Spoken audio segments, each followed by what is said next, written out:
आज शाह महमूद कुरैशी साहब का एक खत डिस्कस हो रहा है, जिसके अंदर उन्होंने ये कहा है कि अगर भारत के साथ सीज फायर हो सकती है तो फिर पीटीआई के साथ क्यों नहीं। आप क्या समझते हैं, क्या वजूहात हैं कि पीटीआई के साथ सीज फायर अभी तक नहीं हो पाई, और क्या हो भी सकती है, नहीं हो सकती है? क्या मौजूदा हालात में ऐसे सर्कमस्टांसेस क्रिएट होते हुए आपको नजर आ रहे हैं कि सीज फायर हो जाए? Your views on it, Ahmed Awais साहब। बिस्मिल्लाहिर्रहमानिर्रहीम। देखिए रसोई साहब, बात यह है कि भारत के साथ तो हमारी मुसल्लह अफवाज का एक बड़ा फैसलाकुन मार्का आराई हुई और उसमें आपने देखा अल्लाह ने बड़ी फतह दी, कामयाबी दी। अब इमरान खान के साथ जो है वो ये हुकूमत जो इस वक्त मौजूद है ये खौफ में मुब्तला है और उस खौफ की वजह से वो इमरान को बाहर आने के लिए किसी सूरत तैयार नहीं है।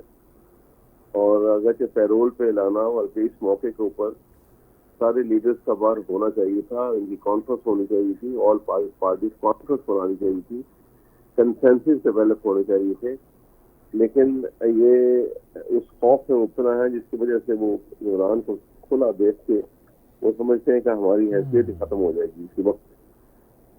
ये एक परसेप्शन है जो उनमें डेवलप हो चुका हुआ है और क्योंकि इसकी बुनियाद खौफ के ऊपर है इसलिए ये इसका रिमूव होना कोई आसान काम नहीं है। इसमें एक पॉजिटिव रोल जो है वो मिलिट्री एस्टेब्लिशमेंट को ही अदा करना पड़ेगा, क्योंकि अल्लाह ने एक बहुत बड़ा काम किया कि ये इस मोदी ने एक जहां बड़ी मुखालफत की और दुश्मनी है हमारे साथ, वहां उसकी एक अच्छा काम भी उसके हाथों हो गया हमारे लिए कि पूरी पाकिस्तान की जो 4 नेशनलिटीज में बटी हुई कौम को एक कौम बना दिया उसने। और मुसल्लह अफवाज की भी एकदम से जो जो अहले हुकूमत है, नवाज शरीफ और शहबाज फैमिली, इन्होंने जो उनको एक विलन का किरदार दे दिया था, खुदा ने फिर उनको एक हीरो का किरदार तो लाके खड़ा कर दिया और पूरी कौम जो है वो मुसल्लह अफवाज के साथ एक ही पेज पे एक ही दुआ गो है और शाना बशाना मौजूद है। ये है उसकी बुनियाद जो मैंने आपको बताई। एक और खबर जो पीटीआई से जुड़ी आज गर्दिश कर रही है अहमद अवैस साहब, वो ये है कि जुनैद अकबर से पब्लिक अकाउंट्स कमेटी का ओहदा इमरान खान ने वापस ले लिया। उन्होंने अपने ओहदे से इस्तीफा दे दिया और ये इसको जो हेडलाइन दी जाती है वो यही जाती है कि पीटीआई मजीद कमजोर हो गई अंदरूनी तौर पर। आप क्या कहेंगे? वो तो इस्तीफा तो उन्होंने इमरान खान के कहने पे दिया ना। जी जी, शकील साहब ने। पर इमरान खान को अब जुनैद अकबर पे भी भरोसा नहीं रहा, इससे तासुर ये दिया जा रहा है अहमद साहब। नहीं नहीं, वो नहीं, वो तो इसलिए कि उन्होंने कहा कि ये पार्टी के मामलात से पूरी तरह से काम कर रहे हैं ताकि वो उसमें से उनको हटा दिया। ये ऐसी बात नहीं है। अलबत्ता इसके अलावा पार्टी में और कुछ कमजोरियां हैं, मसलन वो उनकी इनएक्सपीरियंस उसका रीजन है बुनियादी तौर के ऊपर। क्योंकि मैं समझता हूँ कि इनको जब ये इंडिया का अटैक हुआ और ये बात हुई है तो इनको बाकायदा तौर पे एक बड़ी भरपूर प्रेस कॉन्फ्रेंस करनी चाहिए थी और उसमें ऐलान करना चाहिए था, और ताकि एक बड़ा एक लाउड एंड क्लियर मैसेज जो है वो हर तरफ जाता। लेकिन वैसे तो सारी कौम एक है, उसमें कोई शक नहीं है कि इसमें कोई जरा बराबर भी किसी में कोई हिचकिचाहट भी नहीं है और कोई वो नफरत का बीज जो बोया गया था वो ऐसा लगता है कि इस लम्हे में खत्म हो गया है। सर ये जो खबर है जुनैद अकबर साहब की, इसमें अहमद साहब ये भी लिखा हुआ है कि जुनैद अकबर साहब को इमरान खान ने अहकाम दिए हैं कि वो अपनी तवज्जो एहतजाजी तहरीक के ऊपर मरकूज रखें। मेरा सवाल आपसे ये है, क्या पीटीआई के प्लान्स में इस वक्त कोई बड़ी एहतजाजी तहरीक आने वाली है जिसके लिए सब कुछ किया जा रहा है या नहीं? सर यकीनन आएगी। देखिए ये सिलसिला तो कुछ दिनों में खत्म होगा और आगे बजट आ रहा है, तो जो डिस्पैरिटी है वो इतनी हद तक बढ़ चुकी है, आपको मालूम है कि पूरे पंजाब में और मेरे ख्याल में यकीनन वहाँ का तो मुझे इतना मालूम नहीं है कि आपके सिंध में, यहाँ तो किसान जो है उसकी बदहाली का कोई आप अंदाजा भी नहीं कर सकते कि गंदम काटी उन्होंने और काटने के बाद गंदम उठाने वाला कोई नहीं है, जाया हो रही है।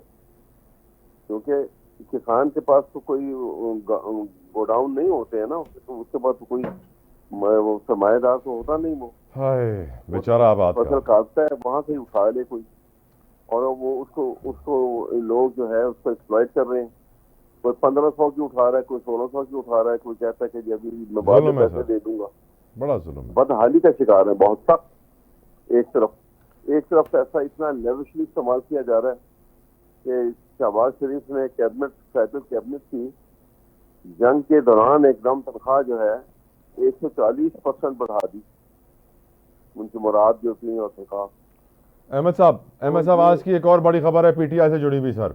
इमरान खान के दोनों बेटे कासिम सुलेमान मंजर आम पर आ गए, सोशल मीडिया पे वो इंटरव्यूज दे रहे हैं। इंटरव्यू में वो कहते हैं कि हाँ हमने इमरान खान से परमिशन ली थी इस इंटरव्यू की और फिर हम ये इंटरव्यू रिकॉर्ड कर रहे हैं। और उन्होंने इस खदशे का भी जाहिर किया कि इमरान खान को फांसी की सज़ा होने वाली है और इसीलिए वो अब मीडिया पे आ रहे हैं ताकि वो अपना किरदार अदा कर सकें इमरान खान की रिहाई में। आप इस खबर के ऊपर क्या कहेंगे अहमद अवैस साहब? अच्छा, मुझे इसकी कोई तस्दीक नहीं है, इसलिए मैं क्या नहीं सर, वो करूंगा, वीडियो मैंने लेकिन इंटरव्यू पूरा देखा है, सोशल मीडिया पे इस वक्त चल रहा है, हर जगह चल रहा है। कासिम और सुलेमान दोनों हैं उसके अंदर मौजूद और वो खुद अपने मुंह से कह रहे हैं। लेकिन सोशल मीडिया पे आपको पता है कि बहुत सारी फेक न्यूज भी होती हैं, आप बिल्कुल तरदीद नहीं आई है सर, सुबह से चल रही है, कोई तरदीद नहीं आई सर। लेकिन बहरहाल ये पॉसिबिलिटी रूल आउट भी नहीं की जा सकती। अब उसके बेटे जवान हैं, अगर आ रहे हैं यहाँ पे या वो इस तहरीक में शामिल होना चाहते हैं या हों, तो इसमें कोई बुराई की बात तो है नहीं। कंसर्न ये नहीं है, कंसर्न उनका बयान है कि इमरान खान को फांसी की सजा होने वाली है सर। नहीं, ये तो खैर मेरे ख्याल में ये मैं इससे एग्री नहीं करता कि फांसी की सजा किस बात पे होगी, और ऐसा नहीं होगा मेरे ख्याल में। जहां तक मेरा अपना ख्याल है कि अब ये जो वाकया हुआ है ये इंडिया के साथ, तो जो मिलिट्री कोर्ट का जो अदालत सुप्रीम कोर्ट ने जो फैसला दे दिया 5-2 की मेजॉरिटी के साथ, वो फैसला भी मेरा नहीं ख्याल कि फौज उसको इम्प्लीमेंट करेगी। ओके। ये अब दोबारा से वो जो उनको एक अच्छी नजर से पाकिस्तान के आवाम देखने लगे हैं और उनके लिए दुआगो भी है, तो दोबारा से अगर फौजी ट्रायल शुरू करेंगे तो किसी की बहुत गलत सजेशन उनको होगी, क्योंकि इससे बहुत सारे घराने मुतासर होंगे और उन घरानों से मुताल्लिक बहुत सारे और लोग मुतासर होंगे, और फिर वही वो एक बुरी उनके मुतालिक जो है रूट की जाएगी बातें, और वो नहीं होना चाहिए।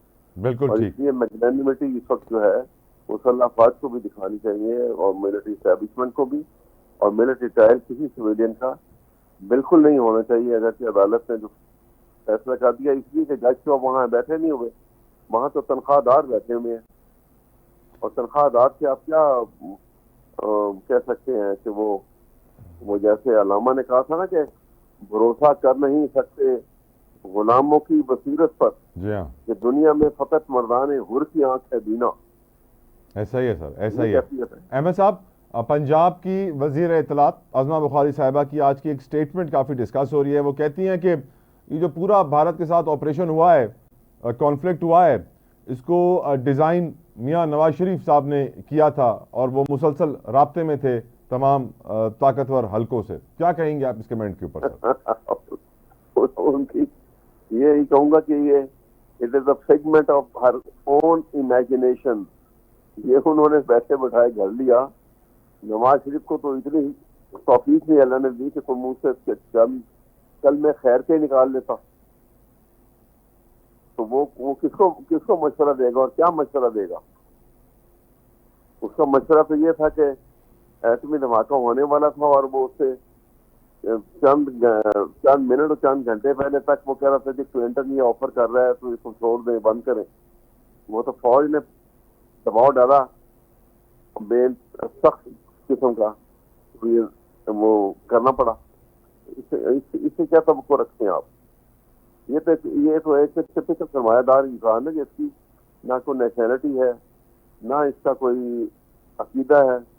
ये लोग इंतहा हद तक मुनाफिक होते हैं और हर एक को उसकी मर्जी के मुताबिक जो है कि अपना अकीदा भी बना लेते हैं, मजहब भी बना लेते हैं और फिर खास से नेशनलिटी भी बना लेते हैं।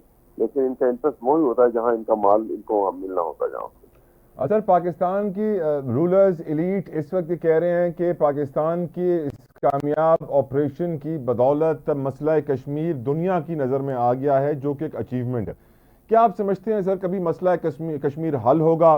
क्या आप समझते हैं कि ये जो असला साज कंपनियां हैं, वेपन्स इकोनॉमी और war economy, business of war जिसे कहते हैं, ये कहते हैं कि इतने ताकतवर हैं कि ये चाहते नहीं है कि दुनिया से जंगें ख़त्म हो, जंगें बढ़ती रहें ताकि इनका असला बिकता रहे, चाहे वो कश्मीर हो, फ़लस्तीन हो। इसराइल से जुड़ी हुई अहमद साहब, एक लेटेस्ट न्यूज़ ये है कि इसराइल ने एक हॉस्पिटल को टारगेट किया है और एक फ़लस्तीनी लीडर मोहम्मद सिनवार को उस स्ट्राइक में शहीद कर दिया है। देखा जाए तो दुनिया के सामने बेंजामिन नेतन्याहू से ज़्यादा कोई बड़ी तारीख में जुल्म करने वाला नहीं होगा सर, लेकिन उसके ऊपर भी दुनिया खामोश रही। अब हमारे लीडर्स कहते हैं कि वो सिंध ताश मुआहदे के ऊपर बैनुल अक़वामी कवानीन पर अमल दरामद करवाएंगे, अक़वाम मुत्तहिदा को होश में लेकर आएंगे, जो लगता बड़ा मुश्किल है बेंजामिन नेतन्याहू की हरकतों के बाद। आपका ओपिनियन क्या है सर? हाँ, बिल्कुल दुरुस्त फरमा रहे हैं। ये दुनिया की ओपिनियन के मुतालिक जाएं तो कुछ नहीं होगा। इसराइल की सबसे बड़ी मिसाल हमारे सामने है, लेकिन इंडिया के साथ जो खुद पाकिस्तान ने कर दिया, जो इंडिया के ऊपर जो काली जरबात लगी हैं, उसके पेश नज़र उसने खुद वावेला किया और उसने अमेरिका को एक दरखास्त की कि वो बीच को रोल प्ले करे और उसको ख़त्म करवाए। और वहाँ पर अमेरिका ने कहा कि जी हम कश्मीर समेत के मसाइल को हल करेंगे। लेकिन मैंने इसी वजह से इस सिचुएशन को प्रियम्प्ट करते हुए मैंने कुछ 2 दिन पहले भी ये बात की थी टीवी पे, और आपके सामने भी ये कह रहा हूँ कि पाकिस्तान जो है सीज फायर की प्रॉपर टर्म्स, अपने टर्म्स के ऊपर उनसे मुस्तकिल सीज फायर वाली बात करें, और उसके अंदर एक चीज ये भी शामिल कर लें कि ये कहीं ज़हन में ये ना हो कि ये बहुत बड़ी दुनिया की सुपर पावर का प्रेसिडेंट जो है वो मीडिएट कर रहा है, इसलिए उसकी बातें मान लें। क्योंकि इस वक्त अमेरिका जो है वो पाकिस्तान से उसका इतना ताल्लुक नहीं जितना इंडिया के साथ है। ये नई ग्रुपिंग के अंदर इंडिया को इसराइल के मशवरे के ऊपर उसको साउथ एशिया का मिनी सुपर पावर बनाया जा रहा था।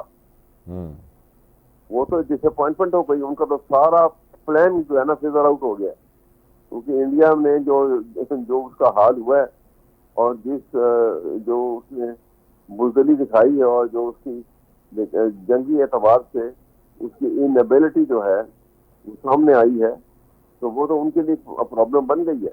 लेकिन हमने यहाँ पे ये ख्याल करना है कि किसी को रेड क्लिफ नहीं बनने देना, वो चाहे ट्रंप हो या कोई और हो। बस एक दफा 47 में रेड क्लिफ आ गया और उसका अवार्ड से हमें नुकसान हो गया, अब दोबारा हम किसी को रेड क्लिफ नहीं बनने देंगे।